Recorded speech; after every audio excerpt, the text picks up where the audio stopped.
Beginilah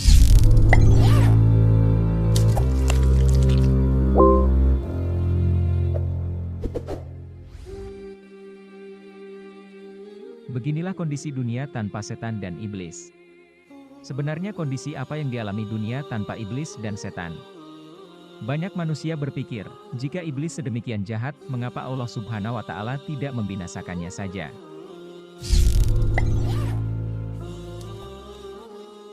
Tapi Allah Subhanahu wa Ta'ala tentu tidak menciptakan makhluk ini tanpa fungsi. Pernah suatu ketika, Nabi Sulaiman memohon kepada Allah untuk menangkap iblis dan memenjarakannya.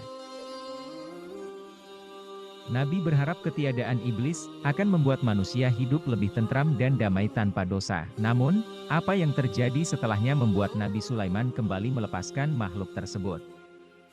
Sebenarnya kondisi apa yang dialami dunia tanpa iblis dan setan? Kisah ini dipetik dari buku Ahmad Mir Khalafzadeh dan Qasim Mir Khalafzadeh. Dalam sebuah riwayat diceritakan bagaimana Nabi Sulaiman memiliki kekuatan penuh menundukkan kalangan manusia, jin dan hewan.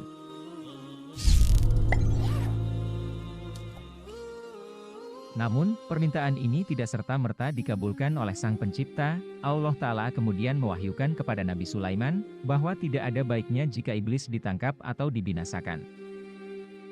Ya Allah, keberadaan makhluk terkutuk ini tidak ada kebaikan di dalamnya. Allah Subhanahu wa Ta'ala pun berfirman, jika iblis ditangkap maka banyak pekerjaan manusia yang akan ditinggalkan. Nabi Sulaiman berkata, "Ya Allah, aku ingin menangkap makhluk terkutuk ini selama beberapa hari saja." Kemudian Allah mengizinkan Nabi Sulaiman untuk menangkap iblis dan memenjarakannya. Bahkan setan-setan kala itu menjadi pekerjanya untuk membawa batu-batuan dan pasir untuk membangun kerajaan megah.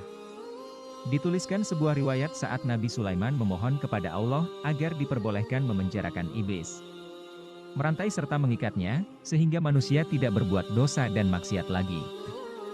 Keesokan harinya, Nabi Sulaiman mengutus pekerjanya untuk berjualan tas ke pasar. Namun sesampainya di pasar, ada hal yang tidak biasanya terjadi. Pasar tersebut kosong tanpa penghuni. Semua pedagang menutup dagangan mereka. Pekerjanya lalu memberitahukan hal itu kepada Nabi Sulaiman alaihissalam. Nabi Sulaiman bertanya, "Apa yang telah terjadi?" Lalu pekerjanya menjawab, "Kami tidak tahu."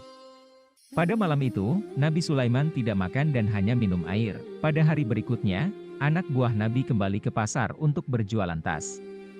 Namun hal yang sama kembali terjadi, pasar kosong dan tidak berpenghuni. Ternyata setelah dicari tahu, manusia lebih banyak memilih menutup pasar. Mereka pergi ke masjid dan menuju kuburan untuk mengingat kematian, menangis dan meratap. Mereka sibuk mempersiapkan bekal menuju ke akhirat tanpa memperdulikan lagi keindahan duniawi. Hal ini tentu membuat sang Nabi keheranan. Apa yang sedang terjadi, pikirnya. Nabi Sulaiman lalu bertanya kepada Allah perihal ini. Kenapa orang-orang tidak bekerja mencari nafkah? Lalu, Allah mewahyukan kepada Nabi Sulaiman, "Wahai Sulaiman, engkau telah menangkap iblis itu, sehingga akibatnya manusia tidak bergairah bekerja mencari nafkah. Bukankah sebelumnya telah kukatakan kepadamu bahwa menangkap iblis tidak mendatangkan kebaikan?" Mendengar jawaban Allah, Nabi Sulaiman kemudian melepaskan iblis dan bala tentaranya, dan benar saja, keesokan harinya pasar kembali ramai.